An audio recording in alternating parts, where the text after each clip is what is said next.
My apologies, those of you that might have left the stream, but we aren't used to this COVID season where normally games against non-league opponents just end in ties, but we're going to play some overtime here to give you a little bonus soccer. The Railers kicked off. They'll go left to right the same way that they ended. And the Crusaders again defending right to left. Good ball in here towards Fernandez. Good block there from Ramses Balderas. Comes out to Mikey Pargy. Defended there by Brokaw. Good defense forcing him back. Eventually finds Ezra Entz, who shot goes wide for a goal kick. If there's a Crusader down on the far side of the field, it looks like, just judging by the players in the field, looks like Leo Algie is down on the far side of the field. But we'll confirm that when we can. And he looks to be in some pain. You hope that it's just a cramp. No, go to someone else. Go to somebody else. Get off of him. Oh, you did. No, okay. And you hope that it's just a cramp or something minor, as the Crusader training staff tends to him. But we can only wish that nothing serious, just a knock, that Leo will be able to get over.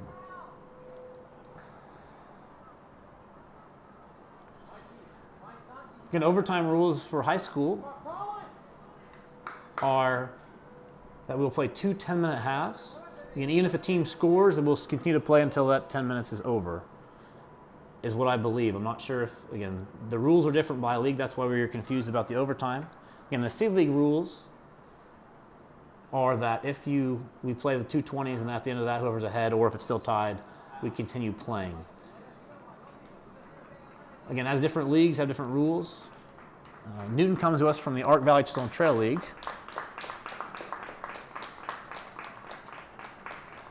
Okay, we're getting word now that this will actually be golden goal. What that means, for those of you that may not be familiar with that term, is that the first team to score will win. If no one scores in those 2 10-minute halves, then the game will end in a 1-1 tie. And Leo Algie helped off the field. He is replaced by Colin Ingram. And the only change that the Crusaders had was that Ramses Balderas started this half instead of Colin Ingram. Newton comes out the same way that they started the game.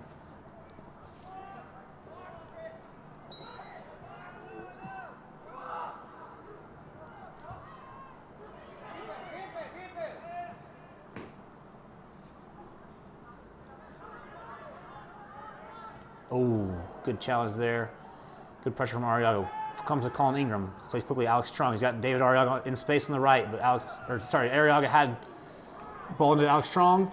Defended by Newton. Ball comes across to Ramses Balderas, but played away by number 6, Jules France. And the Crusaders have their 3rd corner kick of the match.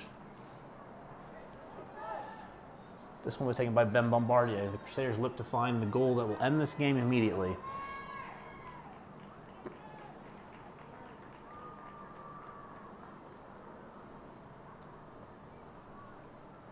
Okay. Ball played in by Bombardier towards the near post, defended there by the Railers, and the ball goes out for another corner kick. And shots on goal still even 5-5. And corner kicks favor the Railers 7-4. But the Crusaders are the ones right now with the corner kick on the Railers end. Again, the Crusaders are attacking the east end of the Striker Soccer Complex. Ball played in here by Bombardier. Goes long this time.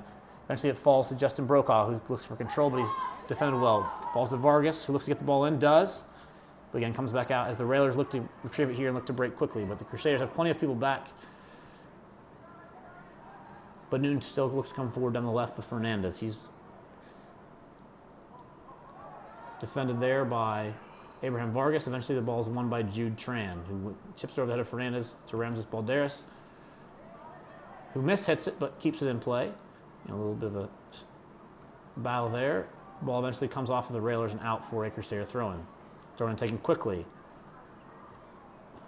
Won there by Carson Ebert. Eventually won down by David Arriaga, and the referee spotted a handball, and the Newton will have a free kick just over 40 yards out.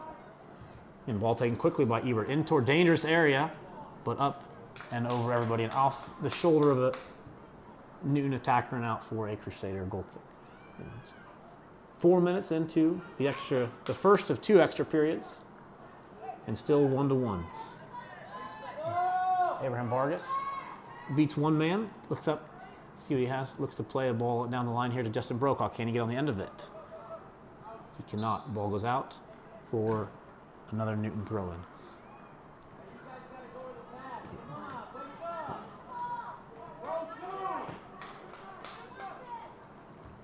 Played off of Ramses Balderas again for another Newton throw as they look to move the ball to the field.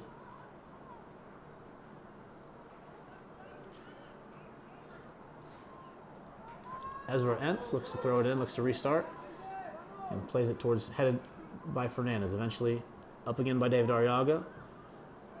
Bombardier and Harshberger battle for it. Eventually it falls to the feet of Fernandez, looks to win it. Out to Ezra Entz, who plays it wide all the way out to the goal scorer, Carson Ebert. Looks to play the ball towards the middle. Flicked on to Fernandez, who is offsides, and the Crusaders will have a free kick.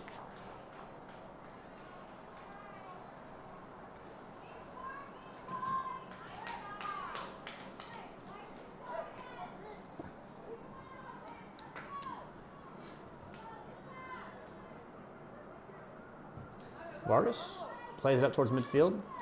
Battle therefore by Balderas. Won eventually by Hirschberger. Back to Jesus Renteria, all the way back to the goalkeeper. As the Crusaders look to push up, and Newton looks to reset out wide to Entz. Takes his space. Upfield plays it, cut out by Justin Brokaw, eventually to Ramses Balderas. As Capon looks to come forward. Balderas looking for option, finds a little ball into Alex Trong, who tries to find Brokaw, but he just gets on a good win there by Brokaw as he breaks in on his right foot shot. Oh, off the crossbar. It'll eventually come out to Travis Doe, who looks to set it and looks to play the ball back in. Ball comes back in, cleared away by Newton and out. What a chance there from Justin Brokaw as he got on the end of that. Beat his man and came in on his right foot, but unfortunately again hits the crossbar. So each team's hit the crossbar. The Railers have done it twice. The most recent time this there, Justin Brokaw's foul called, and Newton will have a free kick here taken by Ebert. Played in towards Hirschberger, eventually all the way through to Jude Tran. Brought down by Ramses Balderas. Well done there as he finds Ben Bombardier, the senior, on senior night.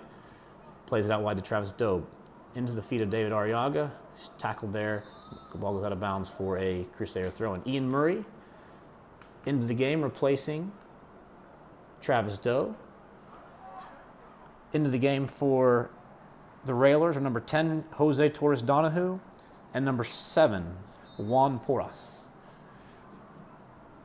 As Ian Murray sets it, Alex Strong flicks it on to no one, and the ball eventually comes out for a Railer throw-in. And just over 3 minutes to play in the first of 2 overtime sessions here. And the Crusaders having the best chance in the second half as Brokaw hits the post after cutting inside on his right foot and beating the goalie, but unfortunately just a little bit too long. Arriaga wins it here, looks to play through to Ian Murray. Ball goes out of play as he can't quite thread that pass through. And Newton will again have a throw-in.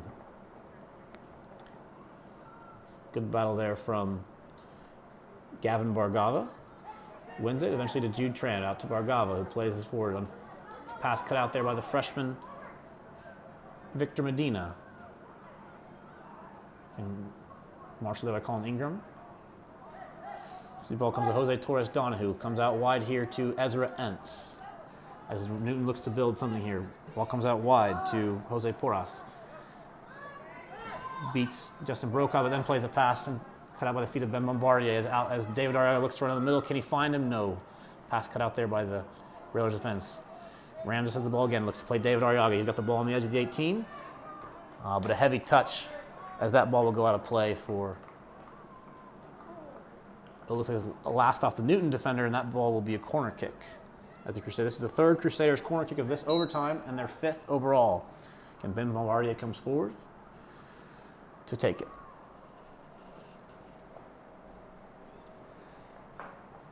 And 1-1 our score. Goals in the 4th minute of the game, and then by Carson Ebert, assisted by Santiago Fernandez, and then a David Arriaga goal after a scramble in front of the Railer goal 3 minutes into the second half to equalize. Ball comes in from Bombardier right at the goalie, easily taken and he'll look to slow things down. And ball up towards Mikey Pargy, eventually one to Colin Hirschberger. He eventually plays the ball wide as Fernandez finds himself in space. Jude Tran coming back to cover. Again, Fernandez takes him on, beats him. Now he's on his left foot. Looks to shoot for the near post. And that ball finds the back of the net. And that will be the end of our game. So the final here, Santiago Fernandez scores the goal 9 minutes into overtime. And that will end the game 2-1. Again, this time the game is over. We will see you all hopefully on Thursday for the live feed for the Crusaders football game.